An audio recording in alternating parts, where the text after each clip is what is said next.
கர்த்தருடைய நாமத்தினாலே ஒரு முறை கூட உங்களை வாழ்த்துகிறேன். கேருபீன்களை குறித்து நாம் தியானித்து கொண்டிருக்கிறோம். யாத்ராகமத்தின் புஸ்தகம் 25ஆம் அதிகாரம் 18 முதல் 20 வரையிலான வசனங்களை வாசிக்கலாம். பொன்னினால் 2 கேருபீன்களை செய்வாயாக, பொன்னை தகடாய் அடித்து அவைகளை செய்து கிருபாசனத்தின் 2 ஓரங்களிலும் வைப்பாயாக. ஒரு புறத்து ஓரத்தில் ஒரு கேருபீனையும் மறுபுறத்து ஓரத்தில் மற்ற கேருபீனையும் பண்ணிவை. அந்த கேருபீன்கள் கிருபாசனத்தின் 2 ஓரங்களிலும் அதனோட ஏக வேலையாயிருக்கும்படி அவைகளை பண்ண கடவாய். அந்த கேருபீன்கள் தங்கள் செட்டைகளை உயரே விரித்து தங்கள் செட்டைகளால் கிருபாசனத்தை மூடுகிறவைகளும் ஒன்றுக்கொன்று எதிர்முகம் உள்ளவைகளுமாய் இருக்க கடவது. கேருபீன்களின் முகங்கள் கிருபாசனத்தை நோக்குகிறவைகளாய் இருப்பதாக. கடந்த நாளில் தேவ வாசஸ்தலமாகிய ஆசரிப்பு கூடாரத்தில் மகா பரிசுத்த ஸ்தலத்தில் வைக்கப்பட வேண்டிய 4 காரியங்களை ஆண்டவர் சொல்கிறார்.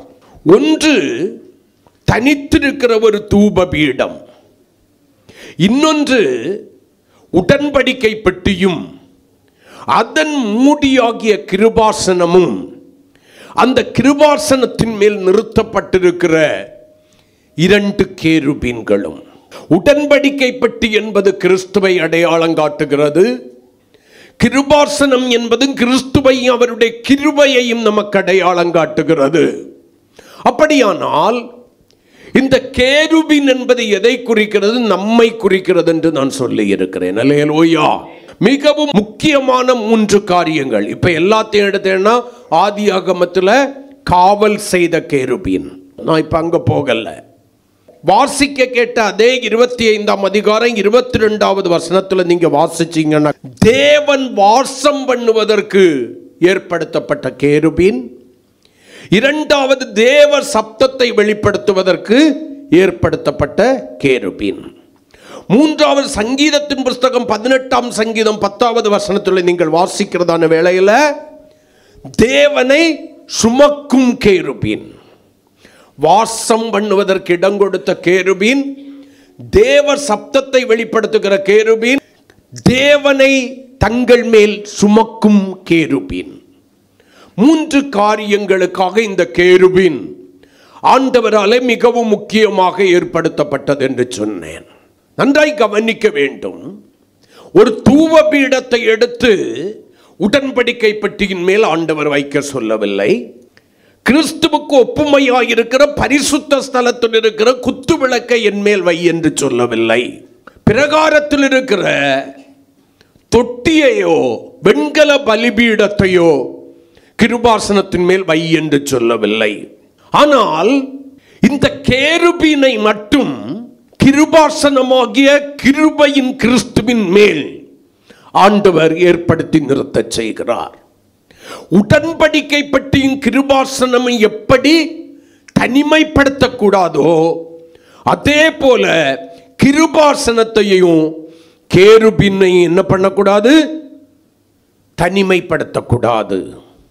ஏன் இந்த கேருபீனுக்கு இவ்வளவு முக்கியம் என்று சொல்லி கடந்த நாட்களில் 18ஆம் வசனத்திலிருந்து 3 காரியங்களை நம்ம தியானிச்சிருக்கிறோம். முதல் காரியம், பொன்னினால் செய்யப்பட்ட கேருபீன். பொன் என்பது எதை குறிக்கிறது என்று சொன்னேன்? பரிசுத்தத்தை குறிக்கிறது, அல்லது பரிசுத்தத்தின் பூரணத்தை. களிம்பு நீக்கப்பட்டு அசுசிகள் நீக்கப்பட்டு பரிசுத்தம் உள்ள பொன்னாக, அந்த பரிசுத்தத்திற்கு ஒப்புமையாக இருக்கிற பொன். அப்படியானால் கிருபாசனமாகிய கிறிஸ்துவிலே நிறுத்தப்படுகிற ஒரு அனுபவம் நம்முடைய வாழ்க்கையிலே வர வேண்டுமேயானால் நாமும் கிறிஸ்துவை போல பரிசுத்தம் உடையவர்களாக இருக்க வேண்டும் என்று கற்றுக்கொண்டோம். 2வதாக, அதே 25ஆம் அதிகாரம் 18வது வசனத்தில் அடிப்பு வேலையாய் செய்யப்பட்ட கேருபீன். அடிப்பு வேலை என்பது எதை குறிக்கிறது? தேவனுடைய பிள்ளைகளுடைய வாழ்க்கையிலே தேவ சித்தத்தின்படி தேவன் அனுமதிக்கிற பாடுகளையும் உபத்திரவங்களையும் குறிக்கிறது என்று சொன்னேன். எந்த ஒரு மனுஷி தேவன் தன்னுடைய வாழ்க்கையிலே அனுமதிக்கிற பாடுகளுக்கும் உபத்திரவங்களுக்கும் தன்னை அர்ப்பணித்து அந்த பாடுகளின் பாதையிலே உண்மையாய் பிரயாணிக்கிறாளோ அவர்கள் தேவ சமூகத்தின் கேருபீன்களே. மூன்றாவதாக 25ஆம் அதிகாரம் 18வது வசனத்துல கிருபாசனத்தின் மேல் நிறுத்தப்பட்ட கேருபீன். அல்லேலூயா. பொன்னினால் செய்யப்பட்ட கேருபீன், அடிப்பு வேலையாய் செய்யப்பட்ட கேருபீன், கிருபாசனத்தின் மேல் நிறுத்தப்பட்ட கேருபீன் என்று சொல்லி 3 காரியங்களை நம்ம என்ன பண்ணணும்? தியானித்தோம். நாமும் கிறிஸ்துவின் மேல் நிற்கும்படியாக அழைக்கப்பட்டிருக்கிறோம். ஆழமான குழியிலும் உளையான சேற்றிலும் அமிழ்ந்து கிடந்த நம்மை அந்த பாவ குழியிலிருந்தும் சேற்றிலிருந்தும் தூக்கி எடுத்து ஆண்டவர் ஆகிய இயேசு கிறிஸ்து என்கிறதான கிருபாசனம் தன்னுடையதான கிருபையினாலே வேதம் சொல்கிறது நம்மேல் தம்மை வைத்தார் என்று சொல்லி, கண்மலையின் மேல் எங்களுடைய அடிகளை என்ன பண்ணினீர்? உறுதிப்படுத்தினார் என்று சொல்லி, அந்த கண்மலை கிறிஸ்துவை குறிக்கிறது, கிறிஸ்து கிருபாசனத்தை குறிக்கிறது. அல்லேலூயா. கடந்த நாட்களில் 3 நாட்களாக 3 காரியங்களை கற்றுக்கொண்டோம். இன்றைக்கு 19வது வசனத்தை மறுபடி வாசிக்கலாம்.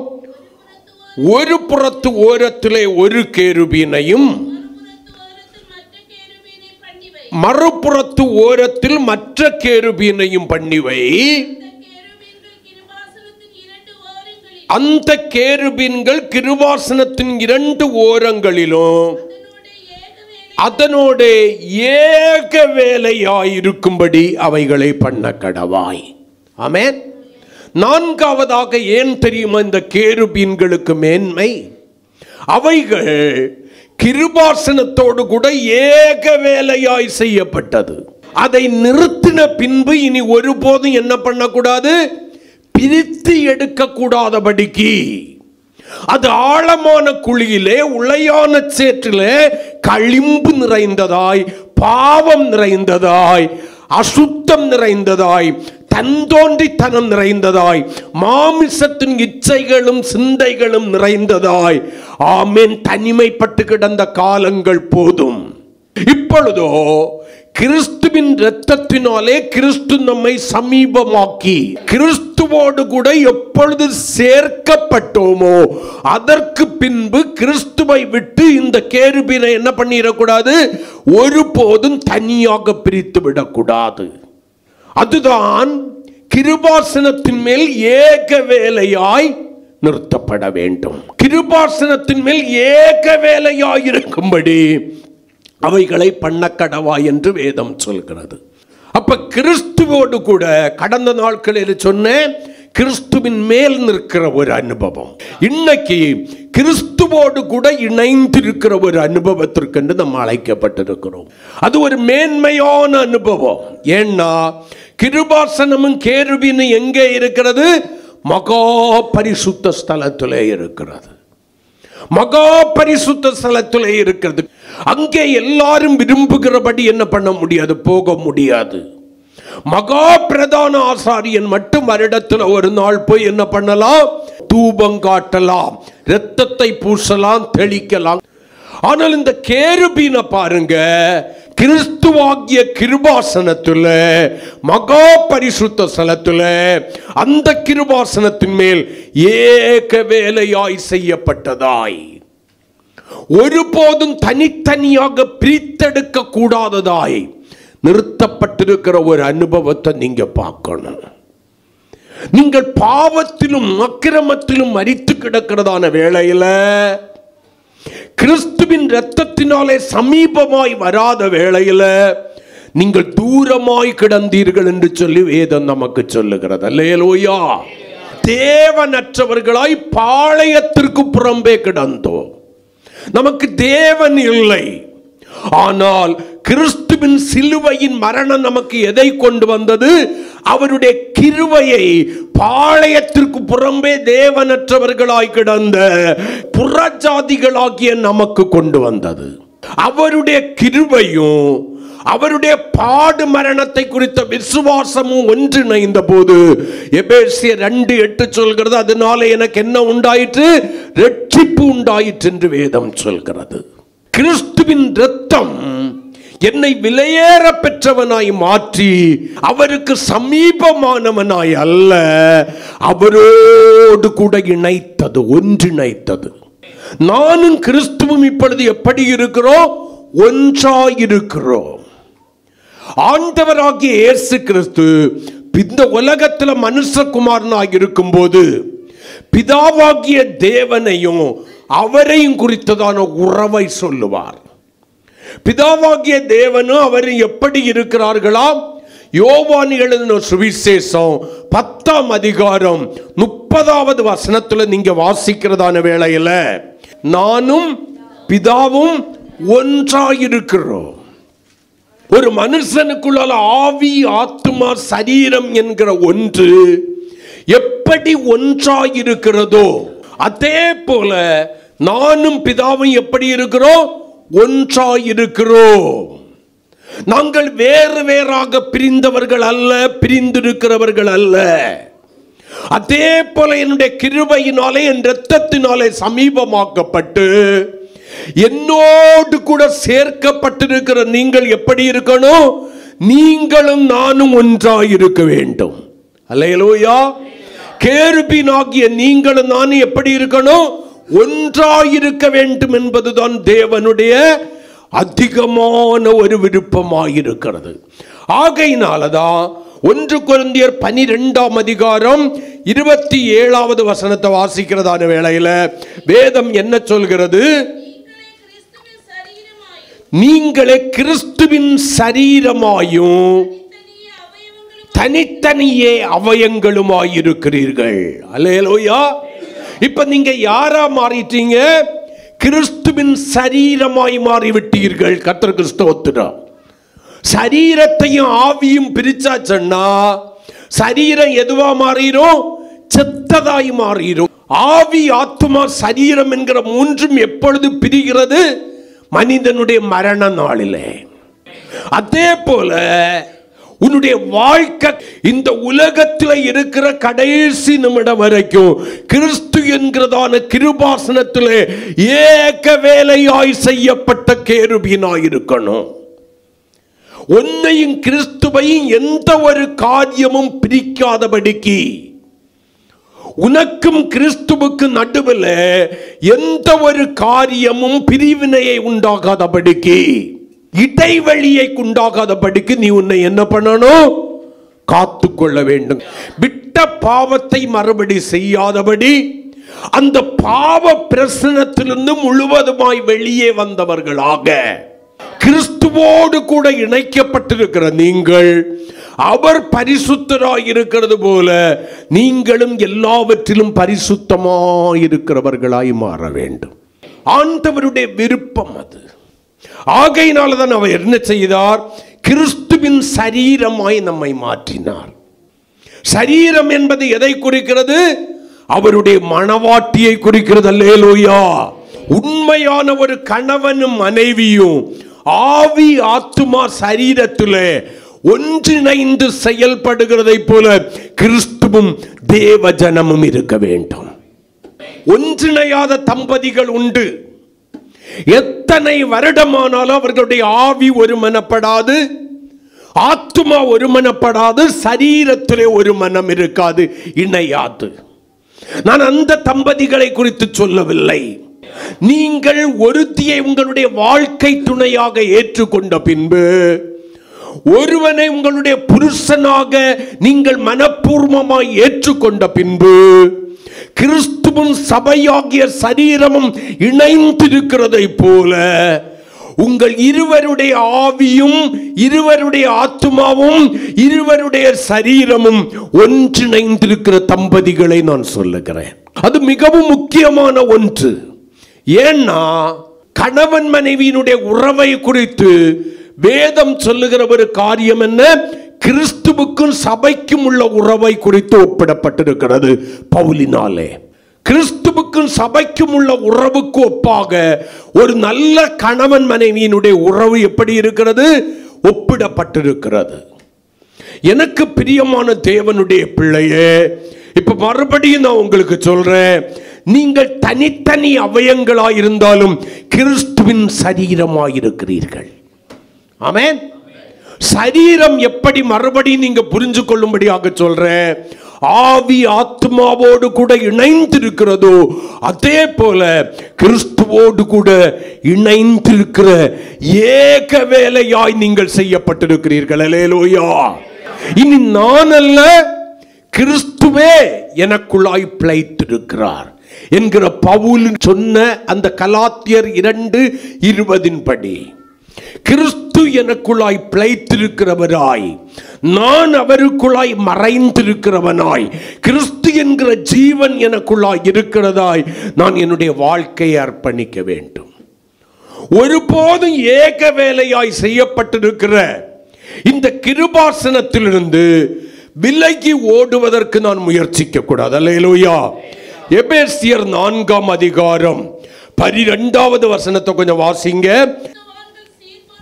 பரிசுத்தவான்கள் சீர்பொருந்தும் பொருட்டு சுவிசேஷ ஊழியத்தின் வேலைக்காகவும்.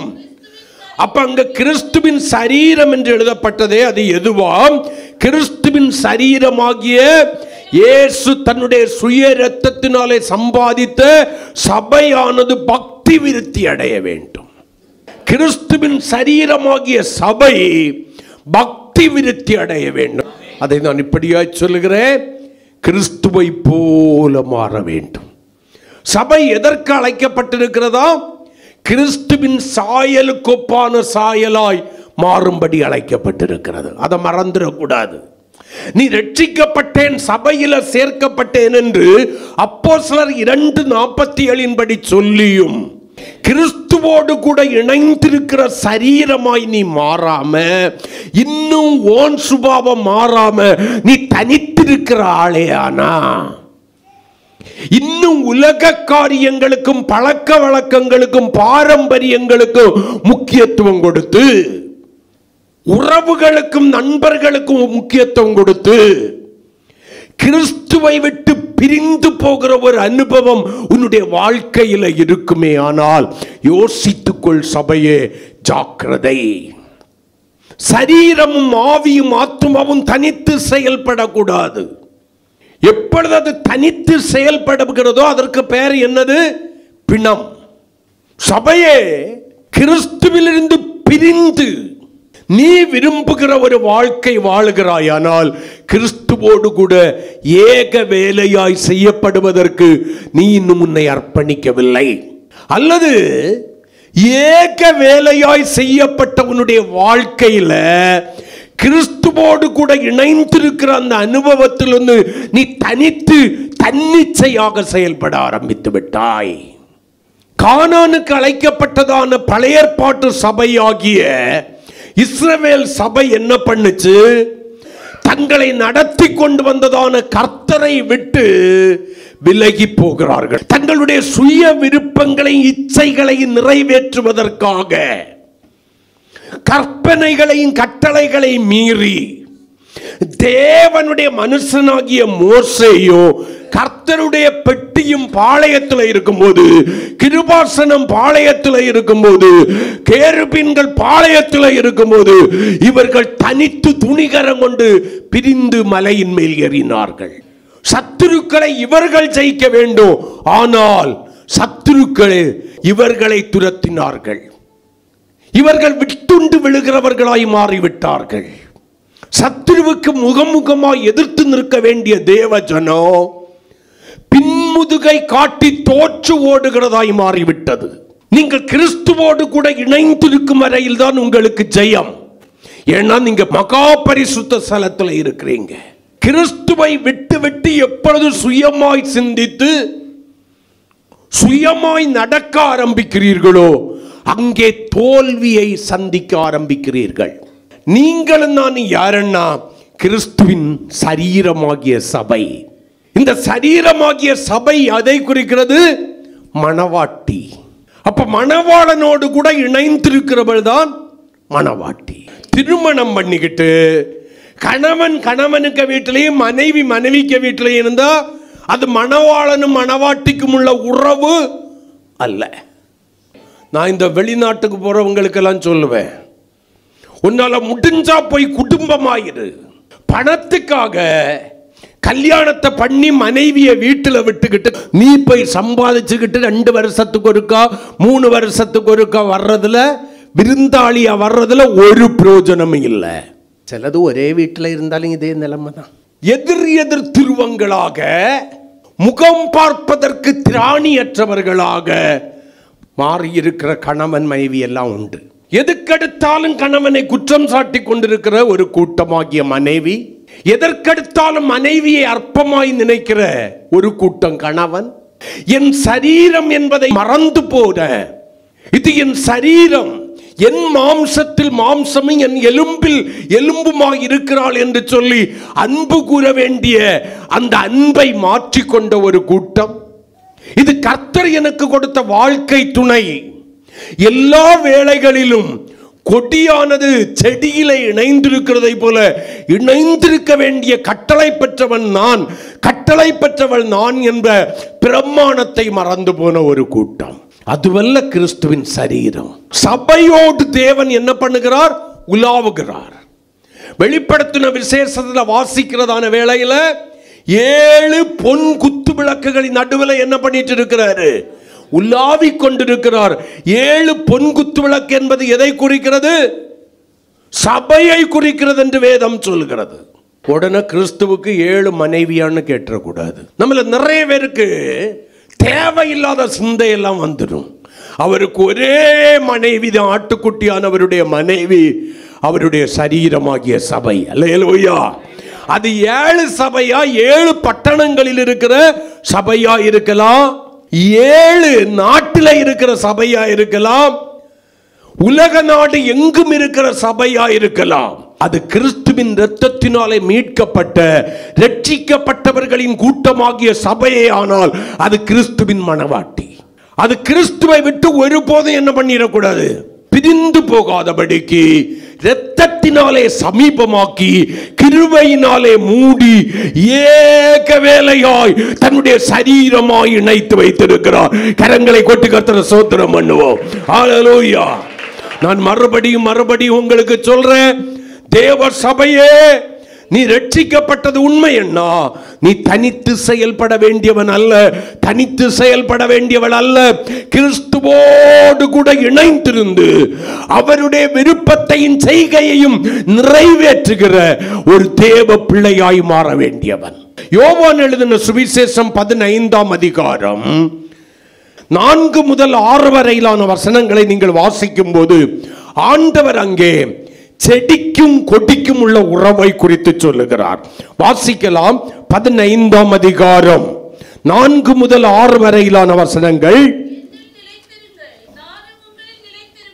நல்ல கவனிங்க. என்னில் என்ன பண்ணுங்க? நிலைத்திருங்கள். நீங்கள் ஏக வேலையாய் செய்யப்பட்டிருக்கிறீர்கள். செடியில கொடியை கொண்டு என்ன பண்ண முடியாது? ஒட்டி வைக்க முடியாது. ஒட்டு செடிகள் உண்டு. அதிலிருந்து அந்த கிளைகள் முளைத்த பின்பு அந்த செடியோடு கூட என்ன பண்ணிடுது? இணைந்து விடுகிறது. அதை பிரிக்க முடியாது. அதே போலதான் நல்ல முதல் தரமானிய ஒலிவ மரத்தோடு கூட காட்டு ஒலிவ மரமாக்கிய நான் நீங்கள் என்ன பண்ணப்பட்டிருக்கிறோம்? ஒட்ட வைக்கப்பட்டிருக்கிறோம். ஆகாத காட்டு திராட்சை செடிகளாய் கிடந்த நானும் நீங்களோ கிறிஸ்து என்கிற நற்குல திராட்சை செடியோடு கூட என்ன பண்ணி இருக்கிறோம்? ஒட்ட வைக்கப்பட்டு இணைக்கப்பட்டிருக்கிறோம். கர்த்தருக்கு ஸ்தோத்திரம். இந்த கேருபீன் அப்படியே அடிப்பு வேலையாய் செய்யப்பட்டது அல்ல. ஆமென் சொல்லுங்களேன். செய்து ஏக வேலையாய் இனி ஒருபோதும் வேறு பிரிக்க முடியாதபடி நிறுத்தப்பட்டது. செடி தானா அதுவா மட்டும்தான் முளைக்கும். ஆனால் அதிலிருந்து சில கிளைகள் வெளிப்பட ஆரம்பிக்கும். ஆண்டவர் எவ்வளவு அழகா சொல்றாரு பாருங்க. வாசிக்கலாம். என்னில் நிலைத்திருங்கள், நானும் உங்களில் நிலைத்திருப்பேன். கொடியானது திராட்சை செடியில் நிலைத்திராவிட்டால், இந்த திராட்சை செடி யாரு? கிருபாசனமாகிய கிறிஸ்து. திராட்சை செடியில கொடியாகிய நீ, கேருபீனாகிய நீ நிலைத்திருக்காவிட்டால் அது தானாய் கனி கொடுக்க மாட்டாததை போல, தேவன் விரும்புகிற பலன் கொடுக்க மாட்டாததை போல, நீங்களும் என்னில் நிலைத்திராவிட்டால் எனக்கு ஏற்ற பலனாகிய கனிகளை கொடுக்க மாட்டீர்கள். அடுத்த வசனம், அடுத்து நம்ம புரிந்து கொள்ள வேண்டும் என்பதற்காக ஆண்டவர் சொல்கிறார், அந்த திராட்சை செடி யாரு? நானே திராட்சை செடி. அதுல இருக்கிற கொடிகள் யாரு? நீங்களே அந்த கொடிகள். ஒருவன் என்னிலும் நிலைத்திருந்தால், ஒருவன் என்னிலும் நான் அவனிலும், கிருபாசனமாகிய கிறிஸ்துவும் ஏக வேலையாய் செய்யப்பட்ட கேருபீனும் நிலைத்திருக்கிறதை போல, இணைந்திருக்கிறதை போல, ஒருவன் என்னிலும் நான் அவனிலும் நிலைத்திருந்தால் அவன் மிகுந்த கனிகளை, நான் மகிமைப்படும்படியான வாழ்க்கை வாழுவான்.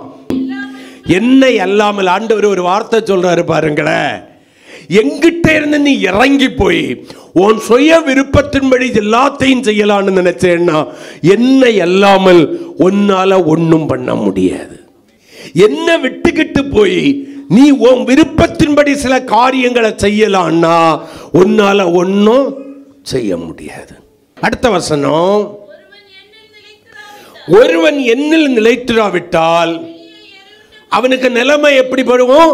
கேட்பாரற்று, விசாரிப்பாரற்று, வெளியே எரியுண்ட கொடியை போல அவன் எரியுண்டு உலர்ந்து போவான். வாழ்க்கை நல்ல கவனிங்க, செழிப்பை இழந்து உலர்ந்து போய்விடும். அப்படிப்பட்டவைகளை அதற்கு பின்பு சேர்த்து கிருபாசனத்தில் கொண்டு நிறுத்த முடியாது, செடியில கொண்டு போய் ஒட்ட வைக்க முடியாது, அக்னியிலே போடுகிறார்கள், அவைகள் எரிந்து போம் என்று ஆண்டவர் சொல்றார். கிறிஸ்துவோடு கூட உள்ள இந்த ஐக்கியத்தை விட்டுவிட்டு, ஏக வேலை என்கிற அந்த மேன்மையை விட்டுவிட்டு, கிறிஸ்துவனுடைய சரீரம் என்கிற அந்த மேன்மையை விட்டுவிட்டு நீங்கள் தனித்து செயல்பட வேண்டும் என்று நினைத்தால் உங்களால் ஒன்றும் செய்ய முடியாது. வெளியே எரிந்து விட்டு உலர்ந்து கிடக்கிற எதுக்கு ஒப்பா இருப்பீர்கள்? கொடிக்கு ஒப்பா இருப்பீர்கள். நீங்கள் திரும்பவும் எங்கேதான் போகிறீர்கள்? அக்னிக்கு இரையாக. அந்த அக்னி எதை குறிக்கிறது?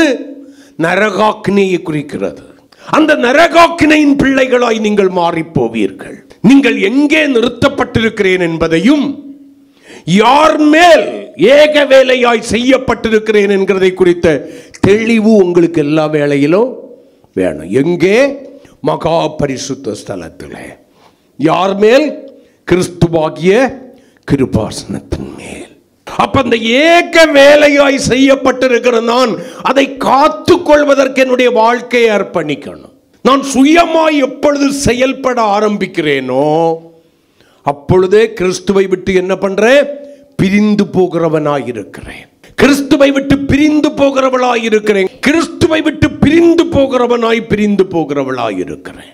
ஆகையினால எனக்கு பிரியமான தேவனுடைய பிள்ளையே, எந்த சூழ்நிலையும் கிறிஸ்துவுக்கும் உனக்கும் இடையிலே ஒரு பிரிவினையை கொண்டு வராதபடி, கிறிஸ்துவோடு சேர்ந்திருப்பது என்ன ஆனந்தம் என்று சொன்னதை போல, எவ்வளவு பாக்கியம் என்று சொன்னதை போல, எல்லா வேளைகளிலும் கிறிஸ்துவாகிய கிருபாசனத்திலே ஏக வேலையாய் நிறுத்தப்பட்டிருக்கிற நீ, பாவம், அக்கிரமம், மாமிசத்தின் சிந்தை, சுய விருப்பம், இச்சை என்கிற ஏது ஒன்றும் கிறிஸ்துவை விட்டு உன்னை பிரிக்காதபடிக்கு மகா பரிசுத்த ஸ்தலத்திலே கிறிஸ்துவின் வருகை மட்டும் நிலை நிற்பதற்கு தகுதி உடையவளாக கிறிஸ்து என்கிற கிருபாசனத்தின் மேல் ஏக வேலையாய் செய்யப்பட்டிருக்கிற நீ, அவரை விட்டு பிரிந்து போகாத ஒரு அனுபவத்தோடு கூட கிறிஸ்துவிலே இணைந்திருக்கிறவளாய் இருக்க வேண்டும். நீ பிரிஞ்சுகிட்டு, பிரியறதுக்கு காரணம்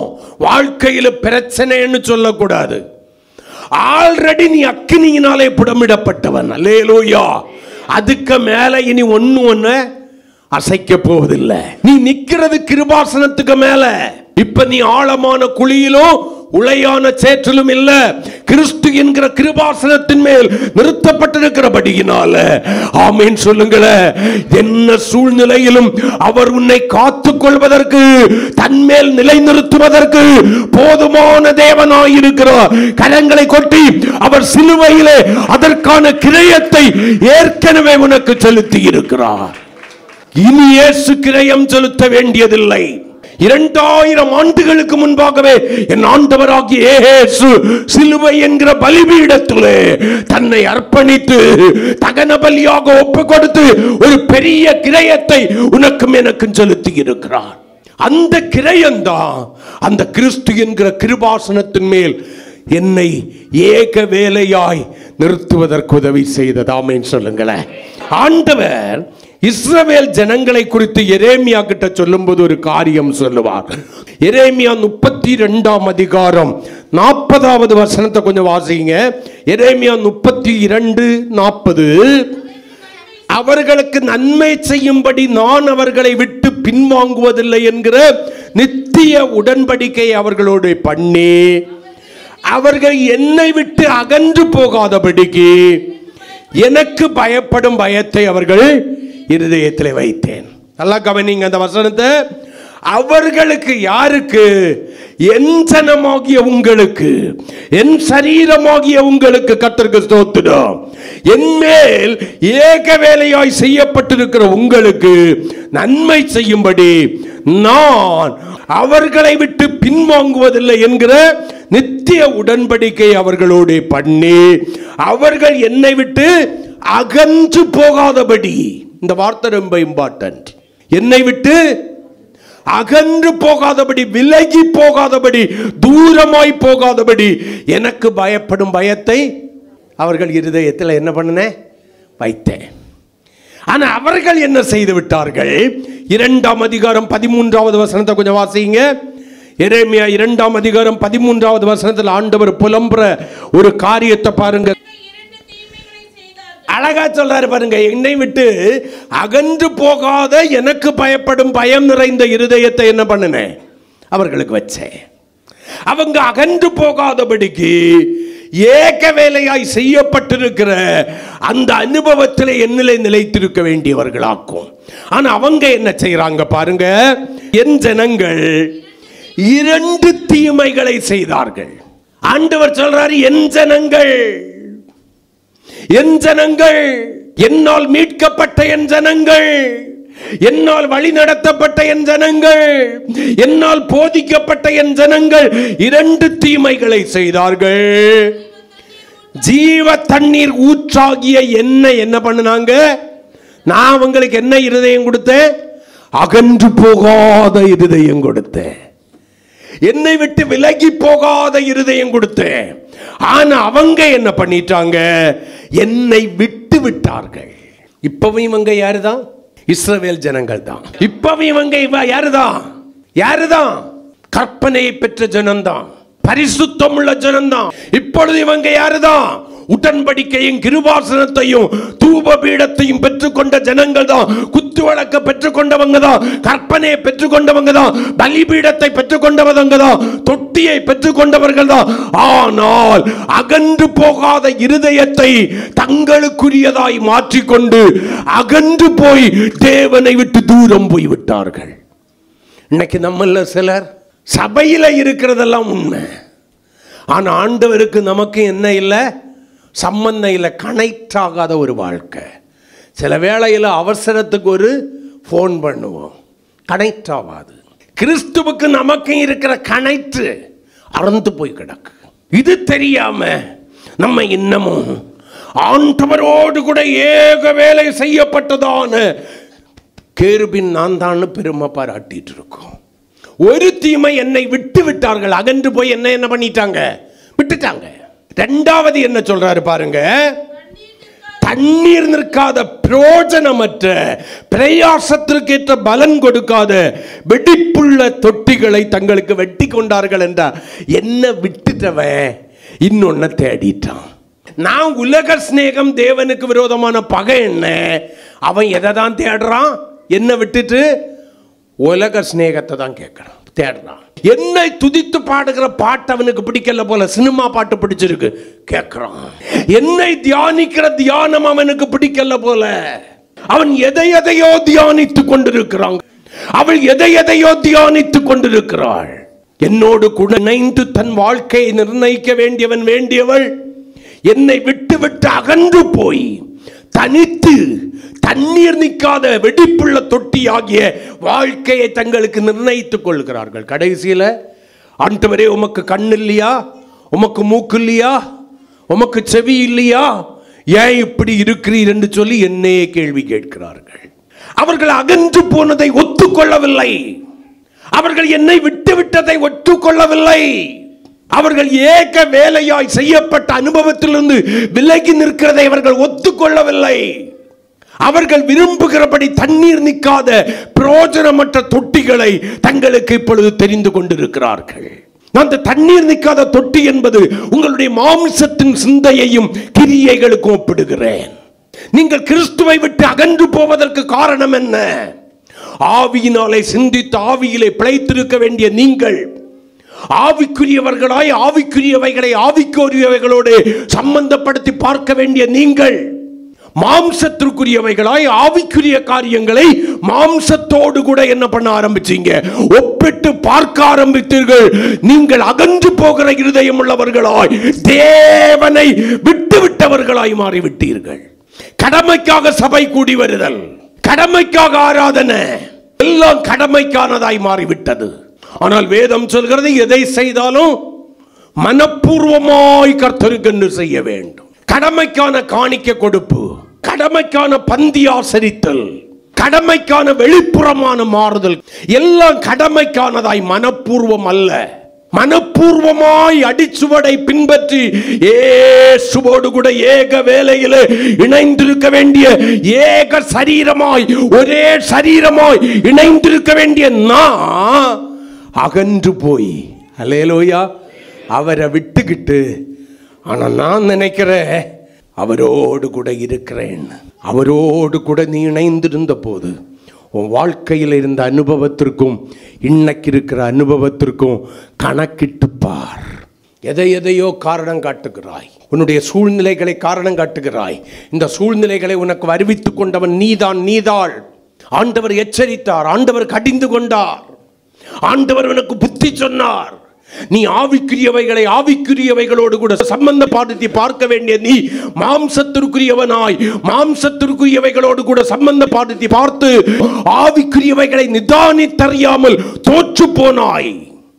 மாமிசத்தின் சிந்தையும் கிரியையும் அழிக்க வேண்டிய நீ அவைகளிலே பெருக ஆரம்பித்தாய். கிருபையிலிருந்து விழுந்து போனாய். அகன்று போனார்கள், என்னை விட்டு விட்டார்கள். நான் அவங்களுக்கு கொடுத்த இருதயம் என்னது? அகன்று போகாமல் எப்பொழுது என்னோடு கூட இணைந்திருக்கிற ஒரு இருதயமே. இப்ப இணைந்திருக்கிறோம் எப்ப தெரியுமா? இணைந்திருக்கிறோம் எப்ப தெரியுமா? சிலருக்கு செல்போன் எப்ப பார்த்தாலும் சுவிட்ச் ஆஃப்ல இருக்கும், ஆனா அவங்களுக்கு தேவைன்னா ஆன் ஆயிரும். அண்டர்ஸ்டாண்ட்? நீங்க கூப்பிட்டா லைன் கிடைக்காது, ஆனா அவங்க நீங்க கூப்பிடும் போது உங்களை கூப்பிடும் போது ஒரு ரிங்ல எடுத்துடணும், இல்லைன்னா கோபம் வந்துடும். நம்ம பிரச்சனை இங்கதான். அகன்று போய் ஆண்டவரை விட்டு விட்டு நம்ம இப்ப எப்ப தெரியுமா? நமக்கு நெருக்கம் வரும்போது, இனி தப்ப முடியாதுங்கிற சூழ்நிலை வரும்போது, ஹல்லேலூயா, இனி மீட்பில்லை என்கிற எண்ணம் வரும்போது ஆண்டவரேன்னு சொல்லி தேடுறோம். ஆனால் சில வேளைகளில் ஓசியா 5ஆம் அதிகாரத்தில் எழுதப்பட்டதை போல அவர்கள் தங்கள் ஆபத்திலே கருத்தாய் என்னை தேடுவார்கள், நானோ என் ஸ்தானத்திற்கு போய்விட்டேன். கரங்களை கொட்டி கர்த்தரை மகிமைப்படுத்தும். 5ஆம் அதிகாரம் 15வது வசனம்னு நினைக்கிறேன், கடைசி வசனம் அந்த வசனம். அவர்கள் தங்கள் ஆபத்திலே என்னை எப்படி தேடுவாங்க? கருத்தாய் தேடுவாங்க. ஆனா நான் என்ன பண்ணிடுவேன்? என்னுடைய ஸ்தானத்திற்கு போயிருவேன், திரும்பி போயிருவேன். கொடுக்கப்பட்ட தருணங்களை அசட்டை பண்ணுவாயானால், பல முறை எச்சரிக்கப்பட்டு கடிந்து கொள்ளப்பட்டு கிறிஸ்துவுக்கும் உனக்கும் இருக்கிற இடைவெளியை குறைத்து கொள்ளாமல் மாம்சம் விரும்புகிறபடி வாழுகிற வாழ்க்கை வாழ்வாயானால், நீ தேடும் போது அவர் என்ன பண்ண மாட்டாரு? உனக்கு தென்பட மாட்டாராமே. ஆபத்துல நீ என்ன பண்ணிடுவ? வேதம் சொல்கிறது, அடிக்கடி கடிந்து கொள்ளப்பட்ட தன் பிடரியை கடினப்படுத்துகிறவன் சகாயமின்றி உதவி ஒத்தாசையின்றி சகாயமின்றி சடுதியில், அவன் எதிர்பாராத வேளையில், அவள் எதிர்பாராத வேளையில் சடுதியில் நாசமடைவான். கர்த்தர் உங்கூட அன்பு கூர்ந்து யாரை நேசிக்கிறேனோ அவர்களை கடிந்து கொண்டு சிட்சிக்கிறேன்னு சொல்லும்போது அந்த சிட்சையை ஏற்றுக்கொண்டாயானால், திரும்புவாயானால் பிழைத்திருப்பாய். கரங்களை கொட்டி கர்த்தர் உன்னுடைய கூப்பிடுதலின் சப்தத்திற்கு உருக்கமாய் இறங்கி நீ கூப்பிடும் போது உனக்கு பதில் கொடுக்கிற தேவனாய் உன்னை எதிர்பார்த்து காத்திருப்பார். இல்லைன்னு அவருடைய ஸ்தானத்துக்கு போயிருவாரு. ஜாக்கிரதை. எப்ப நீ பரிசுத்த ஸ்தலத்திலிருந்து இறங்கி போறியோ, கிருபாசனமாகிய கிறிஸ்துவிலிருந்து பிரிந்து சுய இச்சையை நிறைவேற்றுவதற்கு போறியோ, குத்தி பேசுறாருன்னு உனக்கு தெரிஞ்சிச்சுன்னா உனக்குள்ளாய் மாம்சத்தின் சிந்தையும் மாமிசத்தின் கிரியையும் வளர்ந்து பெருகி இருக்கிறது. ஆவிக்குரியவைகளை ஆவிக்குரியவைகளோடு சம்பந்தப்படுத்தி இவைகளை நிதானி தறிந்து மனம் திரும்ப வேண்டிய நீ மாம்சத்தோடு கூட அதை ஒப்பிட்டு பார்க்கிறாய், தோற்று போகிறாய். பரிசுத்தவான்கள் சீர்படும் பொருட்டுதான் கர்த்தர் அந்த ஊழியத்தை குறித்து என்ன பண்ணாரா? சரீரம், உன்னை என்னையும் சரீரமா மாத்தினாரா. சீர்படும் பொருட்டு தான் சில காரியங்களை அனுப்புகிறாரு. எங்கள் தலை எழுத்து உங்ககிட்ட மாட்டிக்கிட்டு இல்லை, உங்களை எப்பொழுது எப்படியாகலும் தலையாகிய கிறிஸ்துவுக்குள் தேறினவர்களாய் நிறுத்தும்படி தான் இந்த பிரயாசப்படுகிறேன்.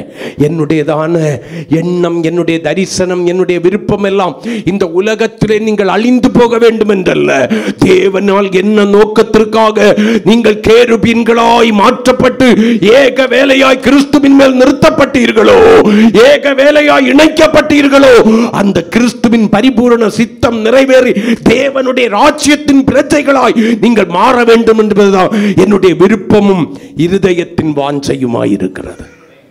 நீ என்ன செய்தாலும் கண்டு கொண்டிருக்கிறவர் அல்ல கர்த்தர், எச்சரித்து கடிந்து கொண்டு புத்தி சொல்லி உணர்த்துகிறவர். ஆமென். 2 ராஜாக்கள் 18ஆம் அதிகாரம் 5 முதல் 7 வரையிலான வசனங்களில் எசேக்கியா என்கிற யூதாவின் ராஜாவை குறித்து எழுதப்பட்ட ஒரு காரியம் உண்டு. அவன் இஸ்ரவேலின் தேவனாகிய கர்த்தர் மேல் வைத்த நம்பிக்கையினாலே அவனுக்கு பின்னும் அவனுக்கு முன்னும் இருந்த யூதாவின் ராஜாக்களில் எல்லாம் அவனை போல் ஒருவனும் இல்லை. அப்ப நீங்க கேட்க கூடாது, தாவீதுக்கு அவ்வளவு நம்பிக்கை இருந்தான்னு. அவன் இஸ்ரவேலின் ராஜா, இவன் யூதாவின் ராஜா. அல்லேலூயா. நல்ல கவனிங்க, வாசிங்க. இந்த வசனம் தான் ரொம்ப முக்கியம். அவன் கர்த்தரை விட்டு நெருக்கம் வந்துச்சு, உபத்திரம் வந்துச்சு, பாடு வந்துச்சு, வேதனை வந்துச்சு, கண்ணீர் வந்துச்சு, சத்துரு பயம் வந்துச்சு. ஆனால் அவன் கர்த்தரை விட்டு பின்வாங்காமல் அவரை சார்ந்திருந்து கர்த்தர் மோசேக்கு கற்பித்த அவருடைய கற்பனைகளை எல்லாம் கை கொண்டு நடந்தார். அடுத்த வசனம், ஆகையால் கர்த்தருக்கு பயந்து கர்த்தருடைய வசனத்தை கை கொண்டு நடக்கிறேன்னா மட்டும்தான் கர்த்தர் உங்கூட இருப்பார். நீ கர்த்தருக்கு பயந்து கர்த்தருக்கு பயப்படுகிறதான பயத்தோடு கூட கர்த்தருடைய வசனத்தை கை கொண்டு நடக்கலைன்னா அவர் உன்னோடு கூட இருக்கு. பாஸ்டர், ஆண்டவர் சொல்லி இருக்கிறாரு, உலகத்தின் முடிவு பரியந்தம் சகல நாட்களிலும் நான் உங்களுடனே கூட இருப்பேன். அதே ஆண்டவர் தான் சொல்லி இருக்கிறாரு, மணலின் மேல் கட்டப்பட்டாய் ஆனால் அழிந்து போவாய் என்று. வாசிக்க முடியுங்க. அவன் போகிற இடம் எங்க அவனுக்கு என்ன ஆயிற்று? அவன் பின்வாங்காத இருதயம் தெய்வ பயமும் இருந்தபடியினாலே அவன் போகிற இடமெல்லாம் அவனுக்கு அனுகூலமாயிற்று.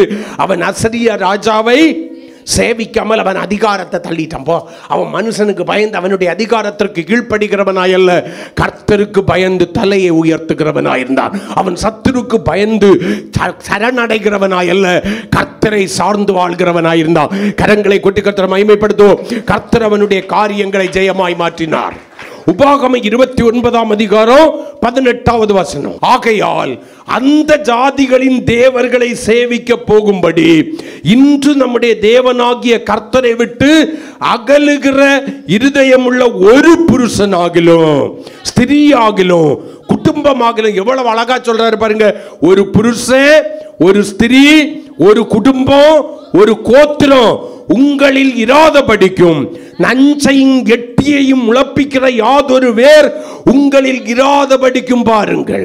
என்ன இருதயம் இல்லாம இருக்க பார்க்கணுமா? தேவனாகிய கர்த்தரை விட்டு அகலுகிற இருதயம், கற்பனைகளை விட்டு அகலுகிற இருதயம், கற்பனைகளை அவமாக்கி போடுகிற இருதயம், வாக்கு தத்தத்தை மட்டும் பிடிச்சுக்கிட்டு கற்பனைகளையும் பிரமாணங்களையும் முதுகுக்கு பின்னால் எரிந்து விடுகிற இருதயம் இருக்கவே கூடாது என்று சொல்லி வேதம் சொல்லுகிறது. அப்படி கற்பனையை கை கொண்டு நடக்கிறவனுக்குள்ளால என்ன இருக்குமா? கர்த்தருக்கு ஸ்தோத்திரம். அதே வசனத்துல கடைசி பகுதி சொல்லுது, நஞ்சும் எட்டியும் இருக்கும். அடுத்தவனையும் தன்னையும் கொல்ற நஞ்சு. நஞ்சு ஆங்கிலத்தில் சொன்ன பாய்சன், தமிழ்ல சொல்லியாச்சுன்னா விஷம். அது அவனுக்குள்ளாலே அவளுக்குள்ளாலே இருந்து அவளையும் கொல்லும். பாம்பு மற்றவங்களை கடிச்சு கொல்றதை நீங்க பார்த்துருக்கீங்க. அதே பாம்புக்குள்ளால தனக்கு விஷம் போயிடுச்சுன்னா என்ன ஆகுன்னு தெரியுமா? அதுவே செத்து போயிடும். அது உங்களை எத்தனை பேருக்கு தெரியும்? பாம்பு தனக்குள்ளாய் இருக்கிற விஷத்தினால மற்றவர்களை கடித்து கொல்லுவதை நீங்கள் பார்த்திருப்பீர்கள். அதே பாம்புக்குள்ளால தெரியாதனமா ஒரு சொட்டு விஷம் அதுக்குள்ளாலே போயிட்டுன்னா அதுவே செத்து போய்விடும். தெரியுமா? உனக்குள்ளாலே இருக்கிற நஞ்சு உன்னை கொல்லும், உன்னை சார்ந்தவர்களை கொல்லும். உனக்குள்ளால இருக்கிற எட்டி உன்னுடைய வாழ்க்கையை கசப்பாகும், உன்னை சார்ந்திருக்கிறவர்களுடைய வாழ்க்கையையும் கசப்பாகும். எட்டின்னா கசப்பு என்று பொருள். இது யாருக்குள்ளாலேயா இருக்கும்? கர்த்தரை விட்டு அகலுகிற, அவருடைய கற்பனையும் கட்டளைகளையும் உதாசீனப்படுத்தி முதுகுக்கு பின்னால் போட்டு விடுகிறவர்களுடைய வாழ்க்கையில இதை தவிர வேற ஒன்றும் இருக்காது. 1 யோவான் 2ஆம் அதிகாரம் 28வது வசனம் வாசிக்கலாம். இப்படி இருக்க பிள்ளைகளே, யார் வெளிப்படும் போது? கிருபாசனமாகிய கிறிஸ்து, மணவாளனாகிய கிறிஸ்து வெளிப்படும் போது நாம் அவர் வருகையிலே அவருக்கு முன்பாக வெட்கப்பட்டு போகாமல் தைரியம் உள்ளவர்களாக இருக்கும்படி அவர் உங்களை ஏக வேலையா தனக்கு மேல நிறுத்தி இருக்கிறாரு. அங்கே நிலைத்திருங்கள், அகன்று போகிற இருதயம் உடையவர்களாயிராதிருங்கள். ஆமென் சொல்லுங்களேன். தூரமாய் போகிற இருதயம் இல்லாம பார்த்துக்க. நஞ்சும் எட்டியும் உள்ள இருதயத்துக்கு உன் இருதயத்தை விட்டுறாத. திரும்ப திரும்ப சபைக்கு நான் சொல்லுவேன், நீ வாழ்கிற எல்லா வாழ்க்கையிலும் உத்தமம் என்ன தெரியுமா? வசனத்தை கை கொண்டு சத்தியத்தின்படி வாழ்கிற வாழ்க்கை. ஆமென். அதெல்லாம் எவ்வளவு கடினம் தெரியுமா? பரலோகத்துக்கு போனோம்னா கடினம் தான். பூமிக்குரிய கானானுக்கு போகிறதுக்கே அவ்வளவு கடினம். 6 லட்சத்துக்கும் அதிகமானவன் புறப்பட்ட இடத்துல 2 பேர் போய் சேர்ந்தான். பாக்கி உள்ளவன் எங்க? வேதம் சொல்கிறது வனாந்திரத்தில் அழிந்து போனான். அவன் அழிந்து தீரு மட்டும் கர்த்தர் என்ன பண்ணல? கானானுக்குள்ளால கொண்டு போகல. அன்னைக்கு 20 வயதை எட்டாதவர்களை மட்டும்தான் கர்த்தர் கொண்டு போனார் கரங்களை கொட்டி. 20 வயதிற்கு மேற்பட்ட யாரும், புத்தியை அறிந்து கொண்டவர்கள் யாரும், தேவ கற்பனையினாலே கண்கள் திறக்கப்பட்ட யாரும் போக முடியல. நிலைத்திருந்தா போவ. மரித்தாலும் கிறிஸ்துவுக்குள் மரித்தாயானால் முதலாம் உயிர்த்தெழுதலுக்கு பங்குள்ளவளாய் மாறுவாள். கல்லறை தான் முதலாவது திறக்கப்படும். அது யாருடைய கல்லறை? கிறிஸ்துவுக்குள் மரித்தவர்களுடைய கல்லறை. உயிரோடு கூட இருந்தேனாலும் கிறிஸ்துவுக்குள் வாழ்கிற அனுபவம் இருந்தால் மட்டுமே, நிலைத்திருக்கிற அனுபவம் இருந்தால் மட்டுமே, வசனத்தின்படி வாழுகிற வாழ்க்கை இருந்தால் மட்டுமே அதன் பின்பு நொடிப்பொழுதிலே மறுரூபமாவாய். முழங்கால் படியிடுவோம். பொன்னினால் செய்யப்பட்ட கேருபீன், அடிப்பு வேலையாய் செய்யப்பட்ட கேருபீன். ஹல்லேலூயா. கிருபாசனத்தின் மேல் நிறுத்தப்பட்ட கேருபீன், ஏக வேலையாய் செய்யப்பட்ட கேருபீன், கர்த்தரோடு கூட இணைந்திருக்கிற ஒரு அனுபவம். ரோமர் 8ஆம் அதிகாரத்தில் சொல்கிறது, ஏதொன்றும் கிறிஸ்துவின் அன்பை விட்டு நம்மை பிரிக்கக்கூடாதென்று. இந்த காலை வேளையில் அகன்று போகிற இருதயம் நமக்குள்ளால இருக்கண்ணா, தூரமாய் போன இருதயம் நமக்குள்ளால இருக்கண்ணா, நஞ்சும் எட்டியும் நிறைந்த ஒரு இருதயம் நமக்குள்ளால இருக்கண்ணா. இந்த நாளில் நான் கொடியிலே செடியிலே இணைந்திருக்கிற கொடியாய் இருக்கிறேனா? கிருபாசனத்திலே தான் நான் ஏக வேலையாய் நிற்கிறேனா என்பதை நீங்கள் உங்களை நீங்களே சோதித்து பார்த்து கர்த்தரிடத்திற்கு திரும்புங்கள். கர்த்தர் உங்களை ஆசீர்வதிப்பார்.